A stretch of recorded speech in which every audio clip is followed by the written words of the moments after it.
Good morning, everyone. Thanks for coming to the December Safe Streets Coalition meeting. We hope you had a great Thanksgiving and now you're ready for the holidays.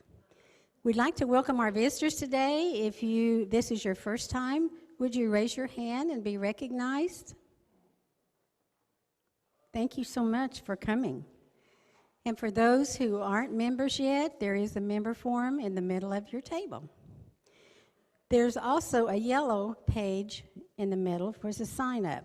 If you would please sign your name there so we know that you're here today, that would be great. And also there's a survey form on your table. If you would complete it before the end of the meeting, that would be great. We have with us today the PAR staff that I would like to introduce. And this way, if you have a question, you can come and visit with them after the meeting. We have Michelle Voth, who's our executive director here. Lynn Smith, community prevention consultant. Michaela Butterworth, she's education and communication specialist. And I'm Judy Wilson, office manager and National Night Out program coordinator. So if you have any questions, like I said, just be sure and visit with us and we'll be glad to help you. Our champion of character today is Josh White. So would Josh, Cindy Patton, Fire Chief Duke, Lieutenant Roth, Sheriff Brian Hill, and Michelle, would you please come forward? Okay, you must be Josh, huh? Okay. We haven't met yet.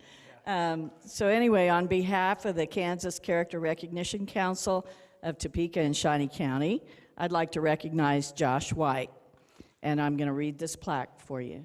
As the strength of our nation is dependent upon the health and safety of its communities, the strength of our community is dependent upon the character of its citizens. Topeka City of Character and Safe Streets Coalition of Topeka and Shawnee County recognizes Josh White. On April 16, 2019, Josh White, pro shop manager at Forbes Golf Course, was working when one of his employees collapsed and was unresponsive. Josh immediately jumped into action and looking to see if his employee was breathing. When Josh found out that he was not breathing, he immediately started CPR. Josh also applied the AED that was located at the clubhouse. He followed the AED prompts and shocked the person. Other employees and golfers called 911 and AMR was on the way. When AMR arrived, the employee had a pulse and was breathing on his own. AMR transported him to the hospital where he underwent heart surgery for a rare valve failure. Without hesitation, Josh saved this man's life, demonstrating attentiveness, responsibility, compassion, and decisiveness makes Josh White a champion of character. Congratulations. Thank you so much. Yeah, would you like to say anything? I would just like to say I'm very honored to be presented this award, and what a great organization this is for our community. So appreciate all the hard work everybody does out there. So thank you so much. Sure, thank you. Thank you. Congratulations. Appreciate it. Thank you. Okay, be sure and get your nominations into Safe Streets. You can send them and contact the Safe Streets office and talk to Judy. Thank you so much.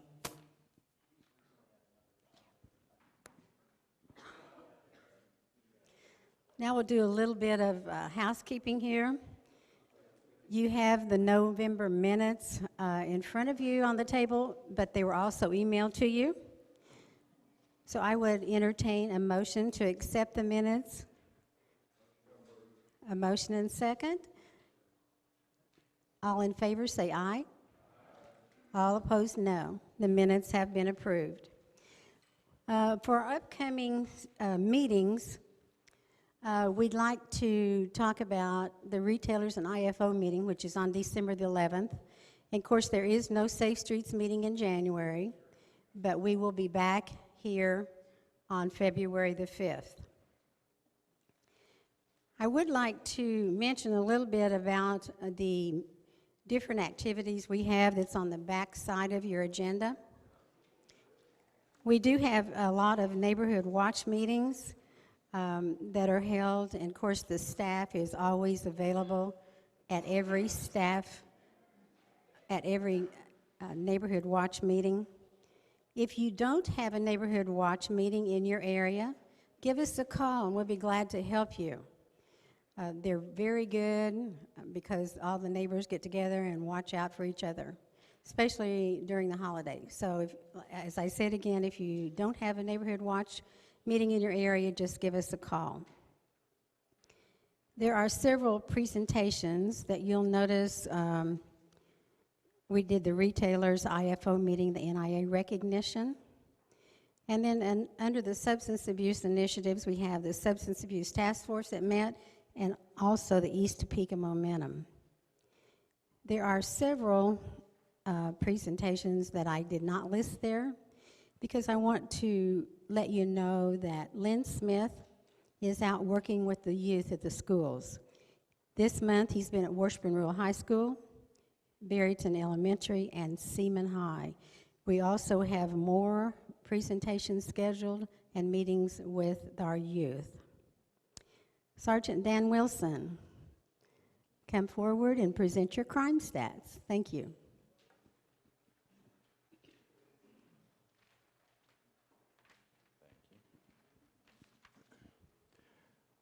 All right, the first slide we'll look at is the city violent crime. Again, blue numbers are down, red they're up. As you can see, month to month we're down. Year to date we're up a little bit. We've made some progress on some of the business robberies, stuff we can't obviously discuss, but those have slowed down and we've made some dents in that area. Again, with both these crime stat slides, if you guys see something, point us in the right direction. We need your help. We need the tips. We need you guys out there helping us out. Our second slide looks a little bit better. Obviously, year to date, numbers are way down. Month to month, they're up a little bit, but we're in the season where packages are getting stolen, cars are getting broken into, our shopliftings are active. Just as a reminder, overnight last night we had 2 cars stolen out of a garage with the keys in them. Don't leave, even in your garage, the person accidentally left the garage open all night, came out, 2 cars are gone. So, just take those little steps, take your keys out, lock that inside door so that if they do somehow get in your garage, they're not gonna get into your house or they're not gonna get your car. So, like I said, try to help yourself, not be a victim. Continue to, like I said, point us in the right direction. If you guys see something that's not right, call us and we'll figure it out. The slides for this month, we're taking part in the United Way adopting families for Christmas. That's something my unit's done. This is the second year. I said, why are we all giving each other a gift card? Let's do something for the community. So it's been kind of neat to do that and see, if you see us out shopping, that's what's going on. So we do go shopping on duty, wrap the presents or attempt to wrap the presents. Like I said, it's kind of a neat thing and I'm proud of my guys for wanting to do something like that. Tonight, if you come out to Winter Wonderland, you'll see, again, the community policing unit will be out there talking to people and volunteering for TARC. We'll also, today's our volunteer day, we'll also be out at Red Robin tonight with other law enforcement agencies for Tip a Cop for Special Olympics. If you don't want to cook supper, or it's your night to cook, it's a great cause and the athletes will be out there and you can interact with them and see them and just have a good time. So, like I said, as we're in the holidays, really pay attention to like the package stuff. If you can have it delivered to work, if you can have it delivered to a neighbor, or even held at the location, FedEx, UPS, whatever, take some steps like that to help yourself. Lock stuff up. Do not leave anything in your cars. Our car burglaries are starting to ramp up again with the holidays. They know people are out shopping and leaving their purses in the car. So, like I said, just you guys help us, like I said, so you're not a victim, and we'll do our part, and like I said, just keep up the good work. Next. Who's next?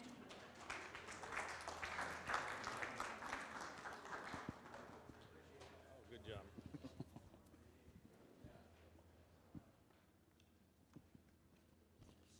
All right, well, hello. I just told my people we need to get slides. We don't have any sheriff's office. I do want to let you guys know some of the stuff we've been doing the last several months. We've done several police initiatives at the sheriff's office I'm very proud of. The men and women there are working extremely hard, partnering with a lot of our police allies in the county. We've started the proximity dispatch program, which is a program where the closest officer, either Topeka Police or the sheriff's office, will respond to priority 1 crimes across jurisdictional boundaries. That's been a success. We've made several arrests doing that. It's also for life-saving measures. As soon as you can get somebody there, the better people are. We've had some success, actually a lot of success with our Shawnee County DTF Drug Task Force. Chiefs of police in the county have united to share intel, work across boundaries again to kind of combat some of the drug issues that are occurring in our community as well as communities across America, actually. The Shawnee County Interdiction Task Force is working well. We've added a couple of canines to the sheriff's office in the last several months.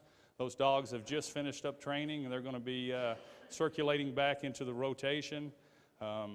They're out on the highway doing a really good job, partnering with some of the other smaller jurisdictions, Rossville, Silver Lake, working together. We have added a tactical medic program, which is very, very unique. It's going to suit us well. We get to embed an actual tactical medic with our SWAT team, who's there in case there is a medical emergency.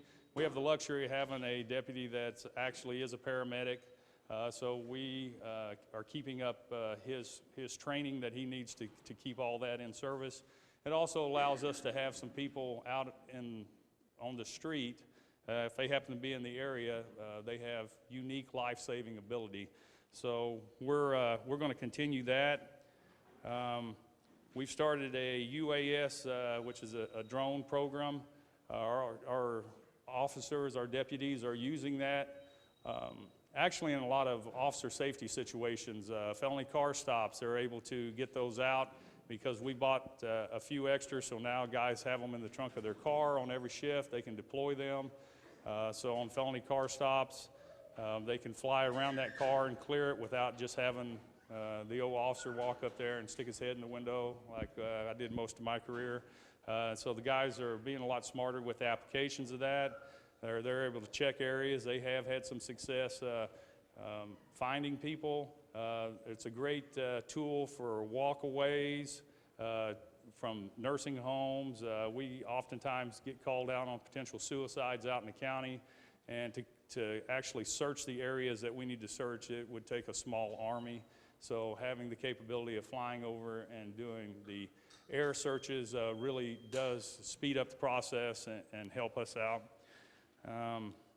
We have cross-deputized our investigators from Jackson County to Shawnee County, so we're working across that county boundary much more than we ever have in the past. That was kind of a necessity. We have a lot of the same criminals that are running up to their Walmart, to our Walmart, doing a lot of the crimes like that, so that's helped us really work together and partner with our neighbors.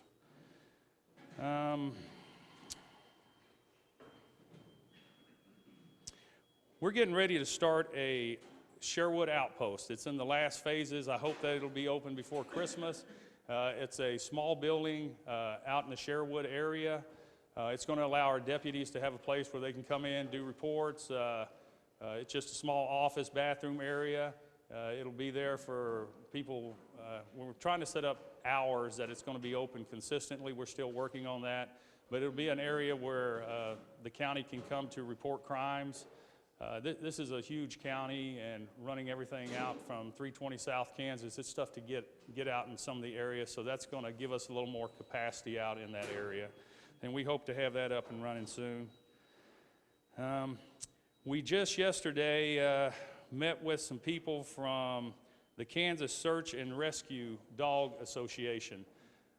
Over the years, as a detective with TPD, I've utilized search dogs, cadaver dogs, different dogs in investigative measures. And the difference in their dogs and the normal police dogs is their dogs are scent specific.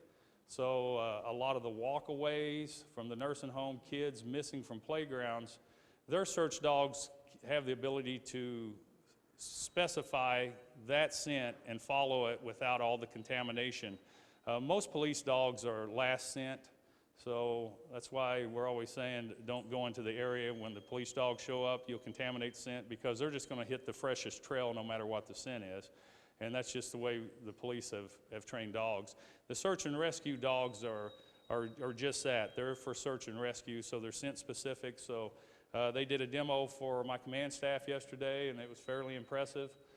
So we have given their contact information to dispatch. So I suspect some of the walkaways that we have on the silver alerts from the nursing homes and stuff, we're really trying to get the dogs out to maybe find these people a lot faster than we have in the past. We're also starting a safe zone initiative, and we've done one. We've partnered with several law enforcement from 501 to Washburn PD, and basically what we were doing, we're trying to make safe areas around the school. So people with warrants that are living around those school districts, we go out and try to make contact with those folks, get them to take care of the issues that they have, just try to make the areas around the school a little safer. And the last thing that we're working on now, we just posted a position for a crime analyst, and we're really trying to get somebody with some prior law enforcement experience, investigative experience, crime analyst experience. We've purchased a software that allows us to map crime. I know TPD has been doing this for several years with their crime analysts. We're going to be able to have our guy look at the crime trends that are occurring in the county, coordinate responses, policing responses to issues we're having, and also coordinate with TPD on a little better initiative than what we've been capable of doing.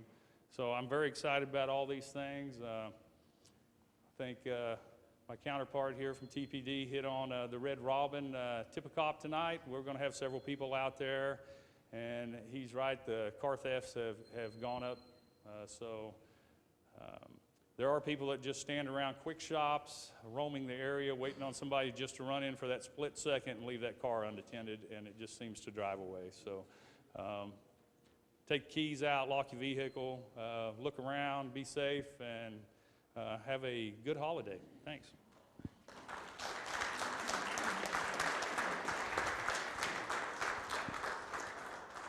Michelle.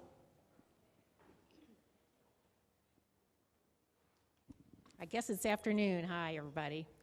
I have one big announcement that requires, I think, a little noise, not just the train behind me.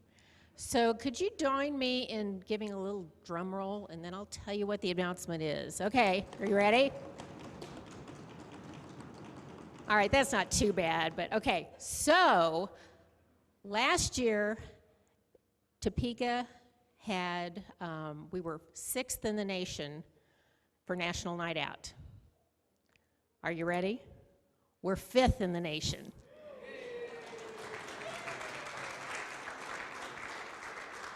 Now, I want to give you a little background because when Judy Wilson started, we were ranked, in 2005, we were ranked 19th. Okay, then she kind of bumped it up, and for a couple years, we were 7th, and then we were 6th, and now they were 5th. So what did her husband say last night? Well, you got to go for 4th, right? So anyway, I want to give a shout out to Judy Wilson for all of her hard work for National Night Out. So please join me.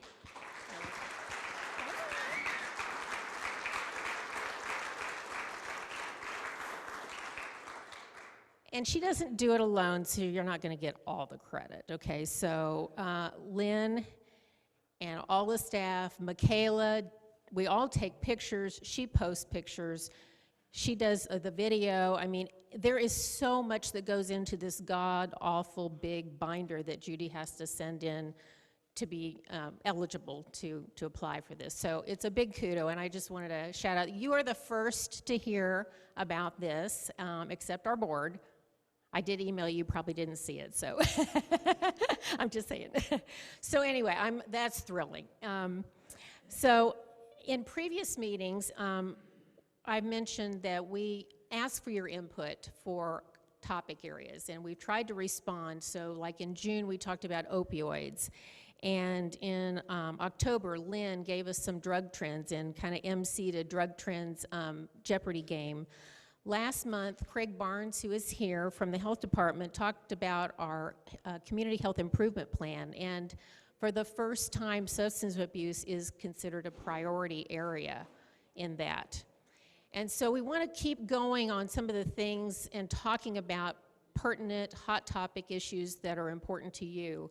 So it's important, I know we've sent out surveys to you via email, but we've also, every time we have a meeting, we put on the yellow sheets on the table. If you have ideas, we take them back and take them to heart. So we'll be planning the next year's events and meeting topics because of your input. So today, well, let me just back up one thing. So the focus areas for work in the priority area of substance abuse is reducing use of alcohol, tobacco, and by youth, and including smoking, binge drinking, and use of e-cigarettes, and then also reducing overdose and drug poisoning deaths. The issue of vaping or e-cigarettes was one of the in the top 5 topic areas that you all have told us that you're interested in hearing about. So we wanted to respond to that, and you've heard a lot, I think, in the media about what's going on not only with youth, but adults as well. And so today we have Amanda Monholland, who is with the Shawnee County Health Department, who's working here diligently on a lot of different projects related to vaping and e-cigarettes. So Amanda, thanks for coming, and we appreciate you being here. Please help me welcome Amanda.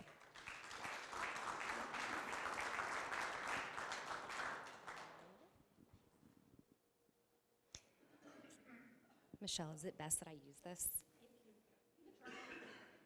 Either way? Okay.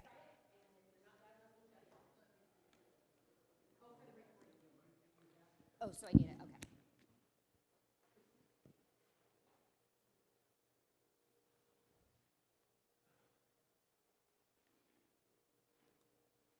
I'm going to make sure my technology is working here real quick.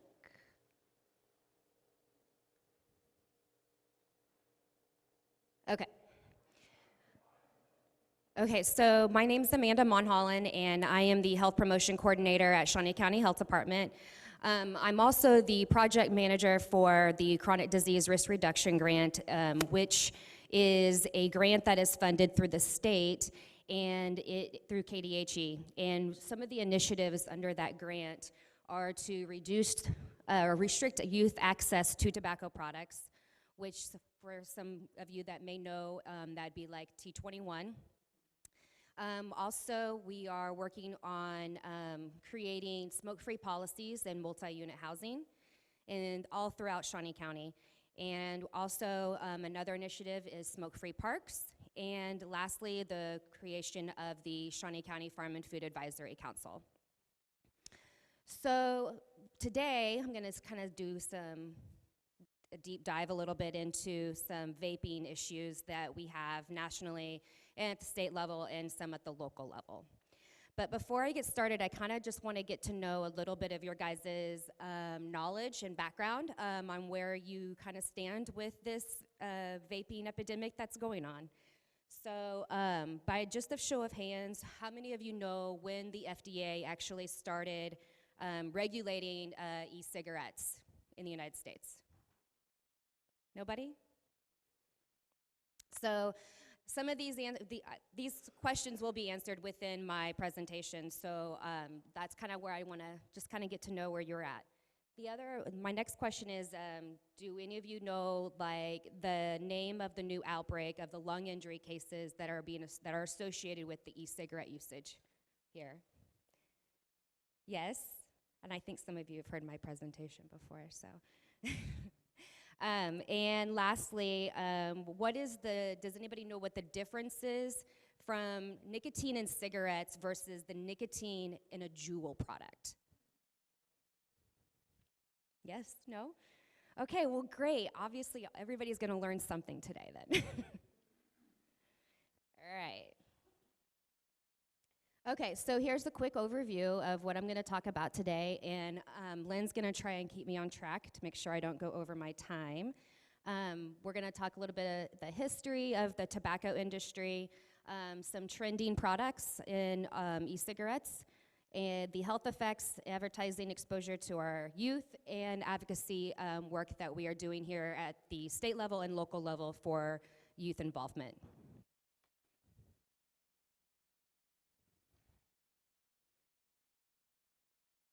So this slide right here, I do use this presentation for when I speak to parents and youth, and a lot of it is just for terminology use as we go through the presentation.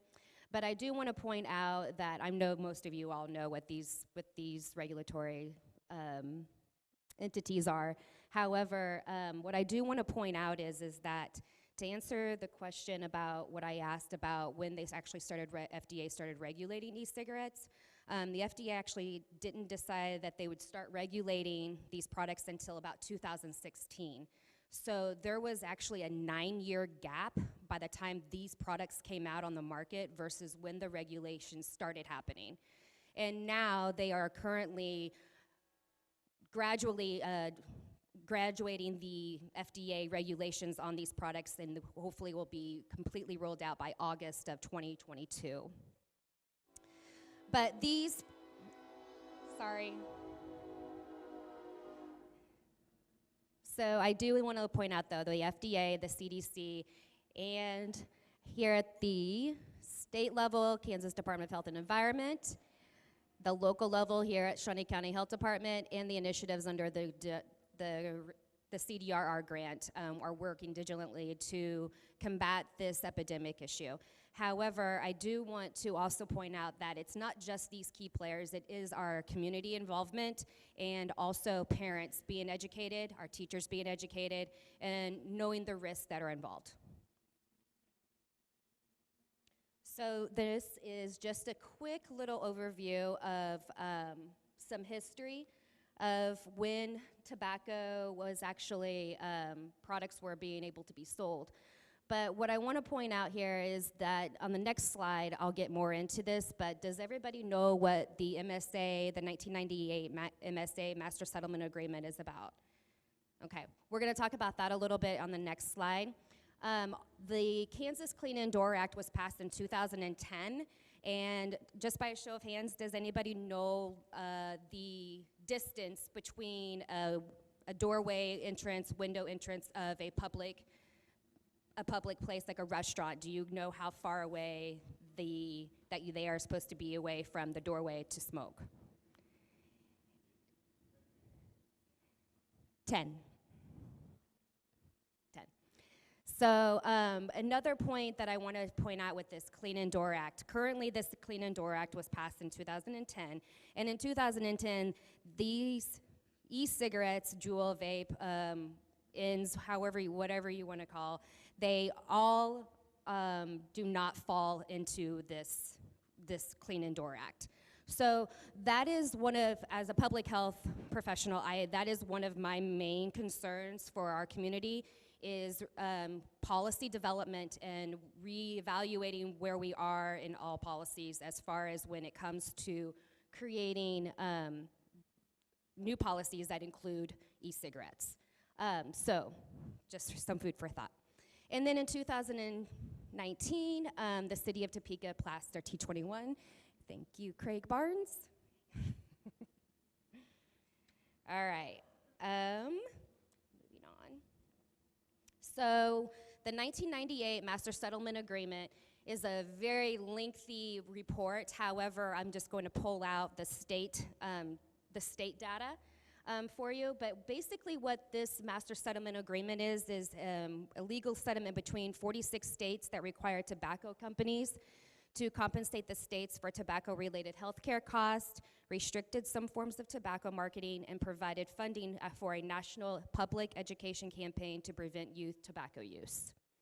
So, Kansas. So this is where we are. So this is for 2018 and 2019. Kansas actually received $190 million in tobacco revenue from the Master Settlement Agreement. However, the CDC recommends we spend at least $27.9 million of that on tobacco prevention. However, we are only spending $847,000 for tobacco prevention methods. All the while, the tobacco industry is spending $76.3 million marketing their products to Kansans. So this puts us at a 90-to-1 ratio of industry marketing dollars compared to tobacco prevention dollars. So, therefore, we really need to make sure we allocate these funds wisely due to the new e-cigarette epidemic.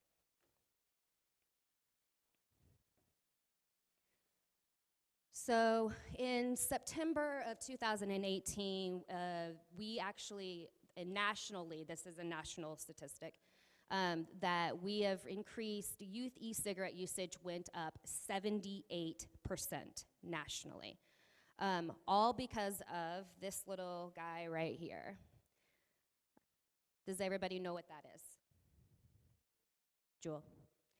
Okay, so therefore on December 18th of 2018, the Surgeon General actually of the United States actually advised and declared that we had a youth e-cigarette epidemic.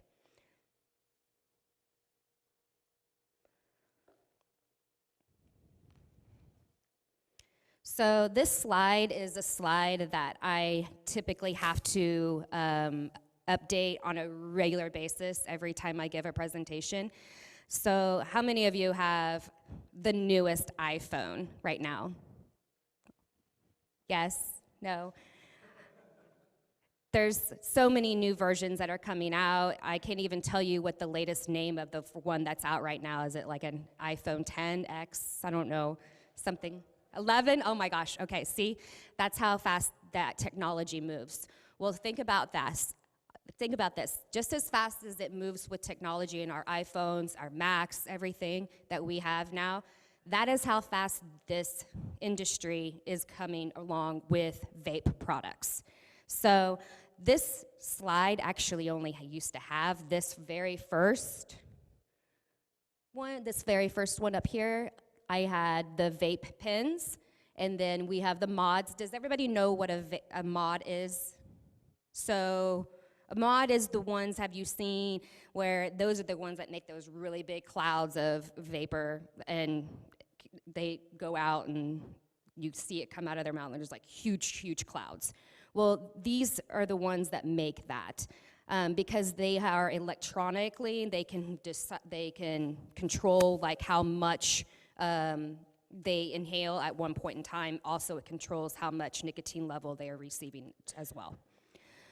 The other one, which you guys already know, this is the Juul.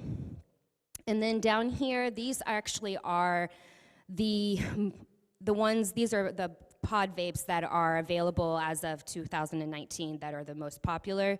And I'm sure if there's any police officers in here that work in the school districts, I'm sure, Lynn, you've probably seen these as well. These are the ones that are, I think, right now are the most popular in here in the Topeka area, is this like triangular looking one. Is that correct? Do you see those? Enjoy, yes, okay, yeah. And then over here, we have the pods. So the thing I want to point out with the pods is, do you guys know about how many puffs are in one pod? So one pod that you could put in one of these vapes or Juuls is 200 puffs. So it's equivalent to 20 cigarettes. So just recently, this product was not available in Europe. The nicotine level Juul always has nicotine in it. Juul always has nicotine in it. Regardless of what anybody says, it always has nicotine in it. And it's at a 5% level. So in Europe, they didn't even allow these to be sold. But we've been allowing them in the United States for, I think, 2015 at least. And recently, I think the United Kingdom just passed where that these can be sold. But I think that they're at a lower nicotine level than what they are able to sell here in the United States. This new one over here, this is a hoodie. You can see right here, she has her vape pen, and it just slides into her, her little string for her jacket, and they're good to go. So this is what they're doing in class. They have these hoodies on. They can vape, and then they blow it into their shirts so that you can't see it.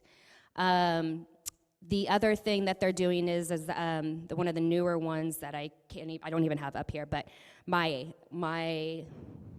watch here, I could take this off, and I can vape with my watch now. So, and then I can just put it right back on.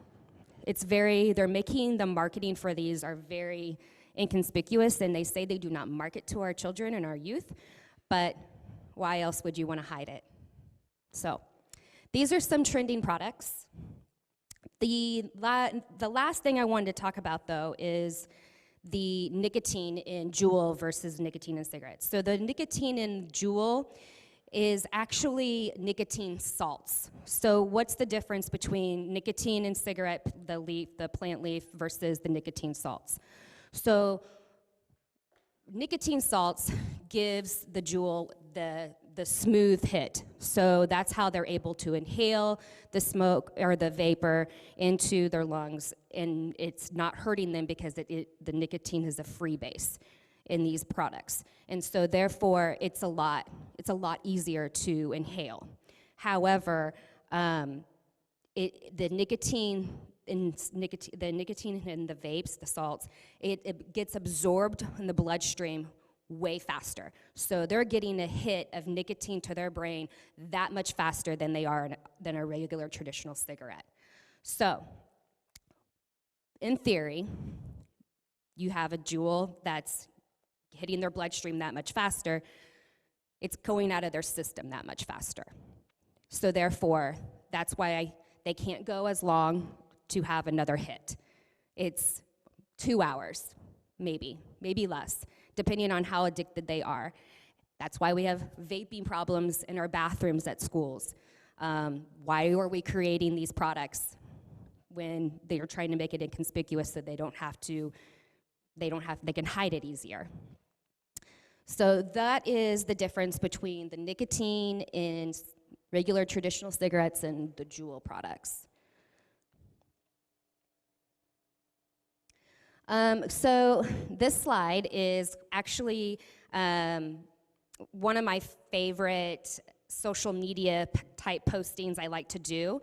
This is actually from the CDC, and it's really interesting to me because it's a vending, I don't know if you guys can see this, but it's a vending machine, and it's got different brains like in the like for chips and stuff like that. So the reason why I like this is it kind of explains what's happening to our youth and when they're addicted to the nicotine in e-cigarettes and vaping. So the three main things that is happening to our youth right now is the nicotine, their brain development, and synapses. So let me kind of break this down for you. So what's happening is with our youth, every time they create a new memory or they learn a new skill, they are creating synapses in their brain, and it's constantly moving, and they're constantly learning way faster than adult brains are doing, which typically tends to slow down at age 25.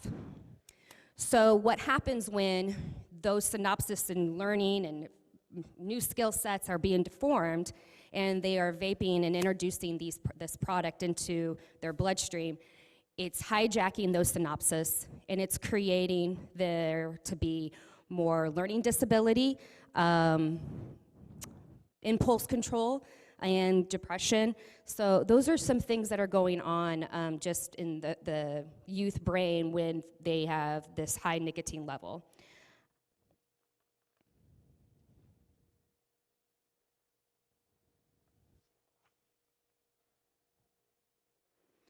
I'm not going to spend too much time on this slide right here because there is a lot to it, but the main points I want to point out is that this is the ingredients in the e-juice. Not all of the e-juices are going to have all of these products in them, but these are the ones specifically like your flavored ones, like mango, which is a very popular product for e-juice. And so, but I do want to point out that there are some similarities in these products that you also see in regular traditional cigarettes. For example, formaldehyde, which, as we all know, is used for embalming and remains of the deceased. But also, the last one on here is rubidium, which is one that is found in, I think that this is the one they have where it's all in all of the products that are flavored.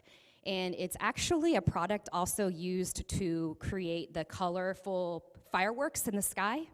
So another one is acetone, which, ladies, you know that's like our fingernail polish remover.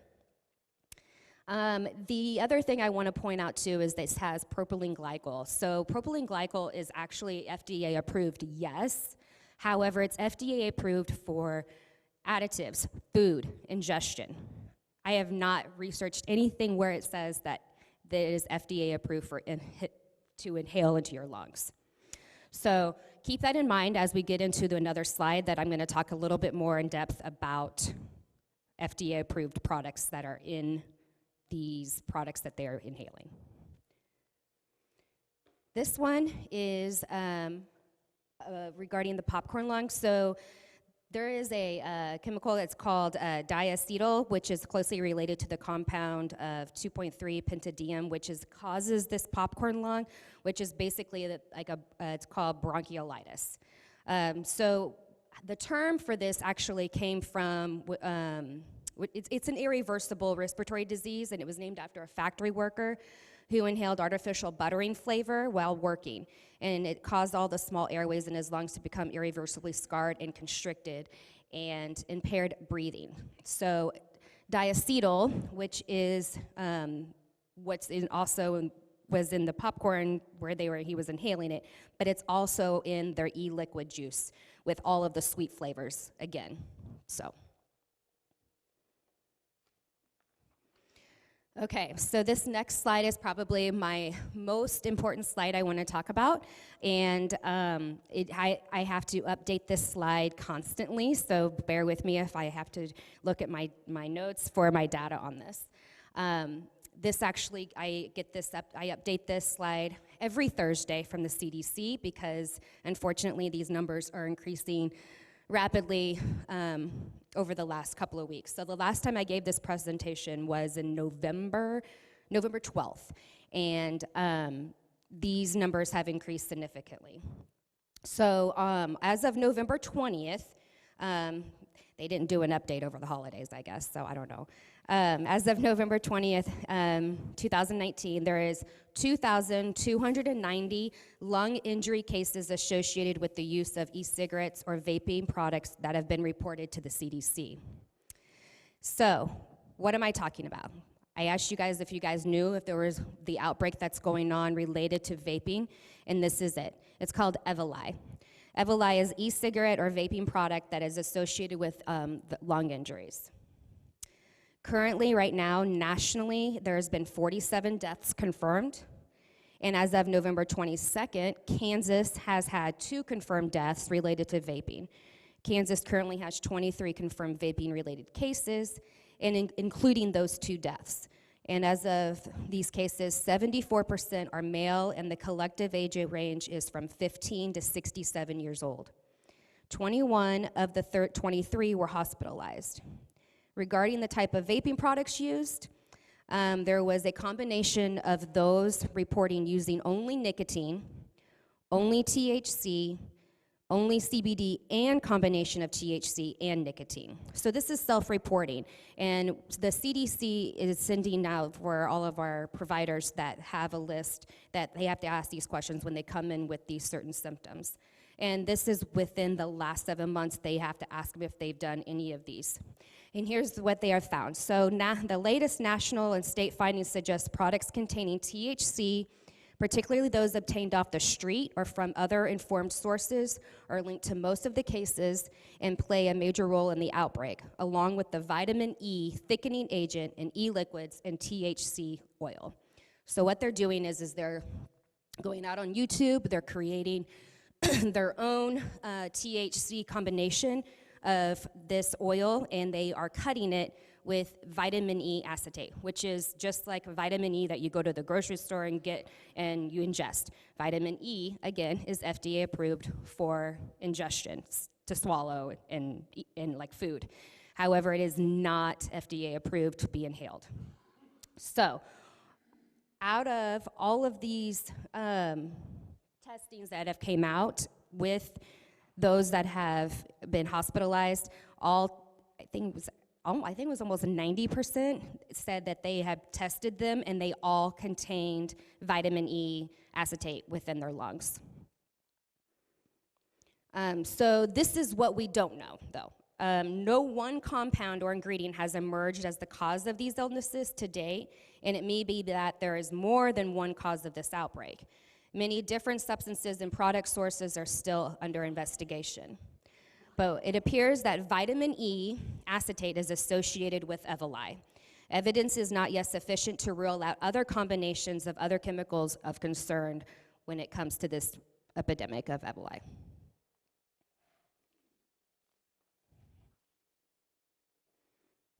Okay, so lastly, I want to talk about some advocacy work that we are doing at the state level and local level with our youth. This is a campaign that was actually done by Johnson County Kids, and it's actually quite interesting because it is talking about repeating history. And I don't know if you guys have ever heard the term about be the goat. What do you know what a goat is? Anybody know what a goat is? Yes, thank you. Okay. All right, so yes, greatest of all time. So this is a YouTube link.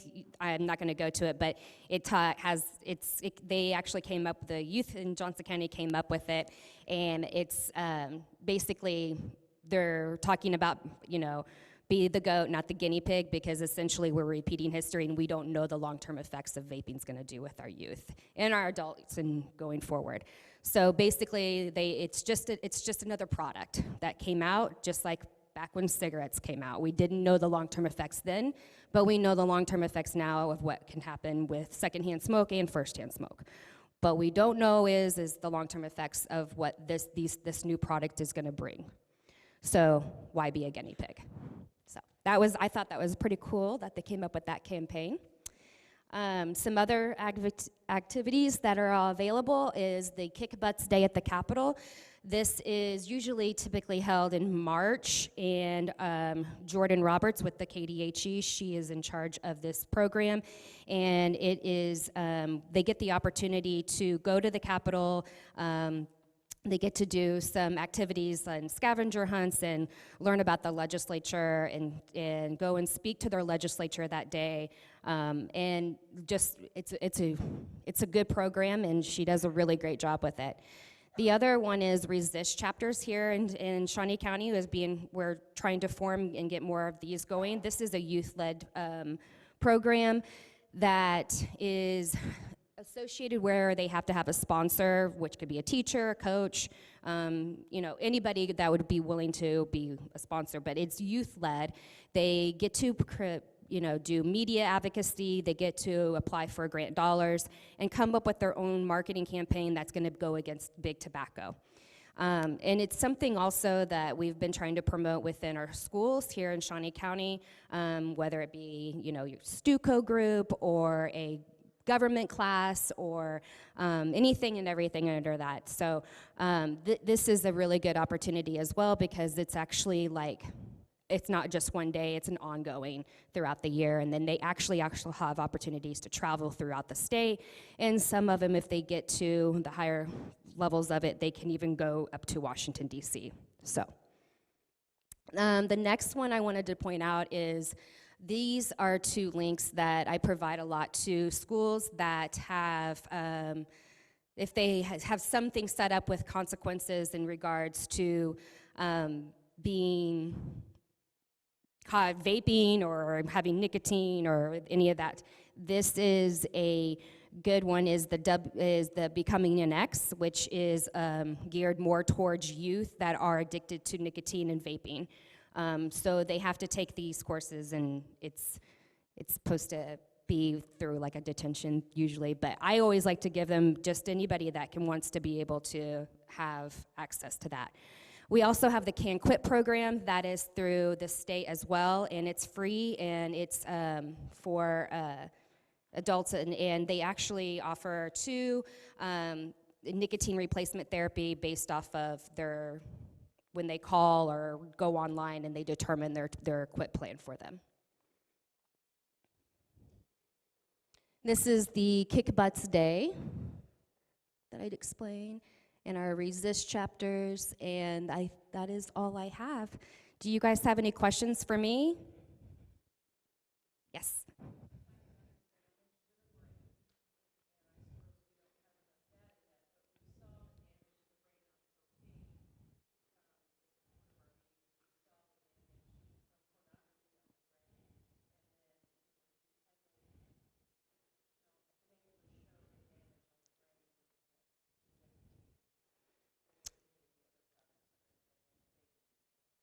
Well, I know that they have seen with the flavored products, not necessarily the brain, but on the heart vessels, and restricting the heart vessels.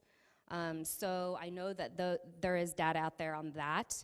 As far as the data on the brain, the CDC is the one that I get a lot of my data from, and they're the ones that have talked a lot about how the nicotine, it's called nicotine brain, and the only thing as far as like numbers, I don't know, but they do say that it does cause a lot of learning disabilities and impulse control and and depression, anxiety. But yeah, it's pretty new still, so like a lot of data is not really available. Anybody else? Yes.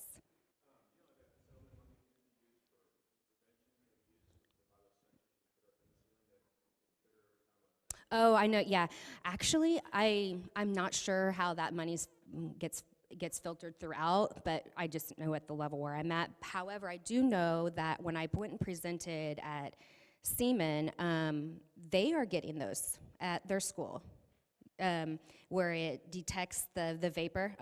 Yeah.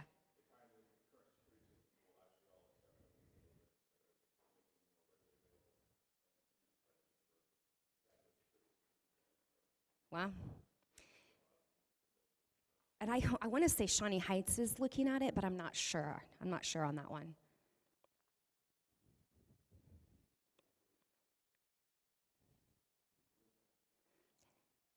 Anybody else? Right here? I'm sorry?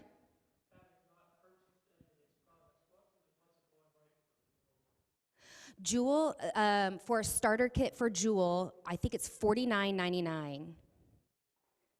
But you never know, maybe on Black Friday it was $29.99. I don't know.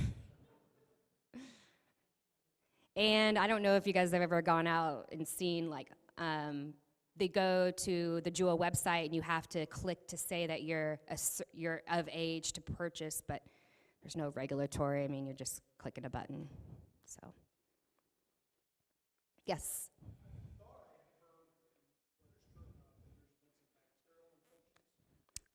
Correct. Yes, yes. And that is the combinations of either the THC or the CBD being cut with the vitamin E. They've also seen where they're actually reusing, like, these pods that may have had another product in it at one point, and then they're putting it in with just nicotine, and so they have no idea that they're even getting this residual stuff that was in it before. Yeah, so they're getting really smart. Oh, yes.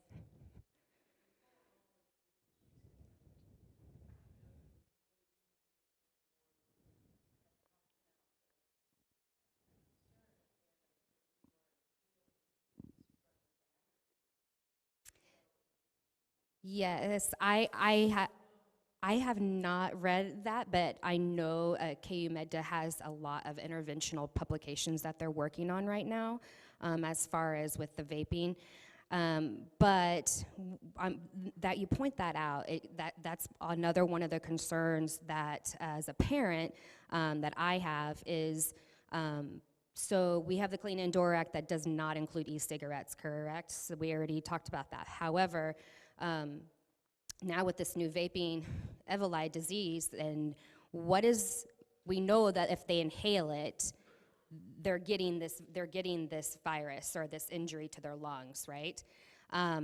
However, what happens with the second hand that they blow out, and my son walks through it? I mean, I don't know. We don't know. That's the issue that we are combating right now with this. So I really want to look at the policy here for our Clean Indoor Act. So because we don't know, we just don't know. Why would we want to take the risk? So anything else? Okay, I'm going to give it back to Michelle.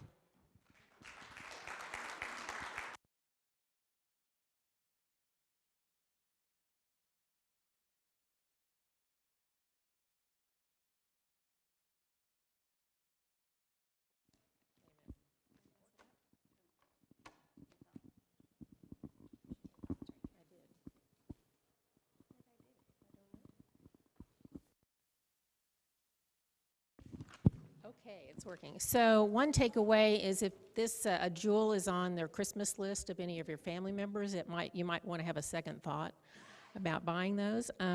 Also, on the back or the front table, there's a really good just kind of summary about e-cigarettes and vaping and what parents need to know. So please take one if you would like before you leave. I think that concludes our presentation. I hope you've learned something today. It's a big issue that we've been hearing more and more about, and please share this information.